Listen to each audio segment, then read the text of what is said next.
வணக்கம், welcome to cookery treats. இன்றைக்கி ரொம்ப சுவையான ஸ்டஃப்டு வெண்டைக்காய் பொரியல் எப்படி பண்ணுறதுன்னு தான் காமிக்க போகிறேன். வாங்க பார்க்கலாம்.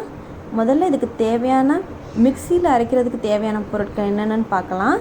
தேங்காய் அரை கப், அரை டேபிள் ஸ்பூன் ஜீரகம் எடுத்துக்கோங்க.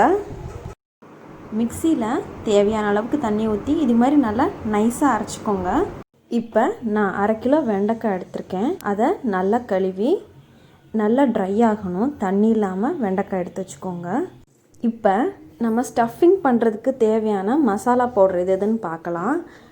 1/4 டீஸ்பூன் மஞ்சத்தூள், 1 டீஸ்பூன் உப்பு, 1 டீஸ்பூன் சிவப்பு மிளகாத்தூள், 1/4 டீஸ்பூன் பெருங்காயத்தூள், அரை டேபிள் ஸ்பூன் கரம் மசால் பொடி, 1 டேபிள் ஸ்பூன் கடல மாவு. இப்போ இது எல்லாத்தையுமே தேங்காய் அரைச்சி வச்சுருக்கோம்ல மிக்சியில், அதோட இந்த மசாலா பவுடர் எல்லாத்தையும் சேர்த்து நல்லா மிக்ஸ் பண்ணிக்கோங்க ஈவனாக. இப்போ ஸ்டஃப் ரெடி பண்ணி வச்சிட்டோம். இப்போ வெண்டைக்காயை இது மாதிரி நீள பீஸாக கட் பண்ணி வச்சுட்டு அதை நீளமாக இப்படி கட் பண்ணிக்கோங்க சென்டரில். அதுக்குள்ளே இது மாதிரி ஸ்டஃப் எல்லாத்தையும் நல்லா உள்ளே வச்சு எடுத்து ரெடியாக வச்சுக்கோங்க.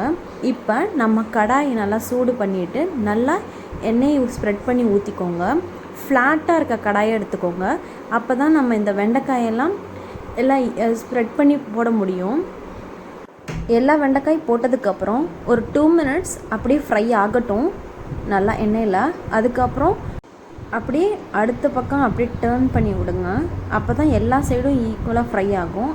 இப்போ ஒரு 2 மினிட்ஸ்க்கு மூடி போட்டு க்ளோஸ் பண்ணி வைங்க. ஸ்டஃப்பில் இருக்க பச்சை வாசனை போகிறதுக்காக தான் மெயினாக நம்ம மூடி வைக்கிறது. 2 நிமிஷம் மூடி வச்சதுக்கப்புறம் பாருங்கள், இப்போ நல்லா ஃப்ரை ஆகிடுச்சு எல்லா பக்கமும். இப்போ சுவையான குழந்தைகள் கூட ரொம்ப பிடிச்ச ஸ்டஃப்டு வெண்டைக்காய் பொரியல் ரெடி ஆயிடுச்சு. மறக்காமல் ட்ரை பண்ணி பாருங்கள். பிடிச்சிருந்தால் லைக் பண்ணுங்கள், ஃப்ரெண்ட்ஸ்க்கு ஷேர் பண்ணுங்கள். மறக்காமல் சேனலை சப்ஸ்கிரைப் பண்ணுங்கள்.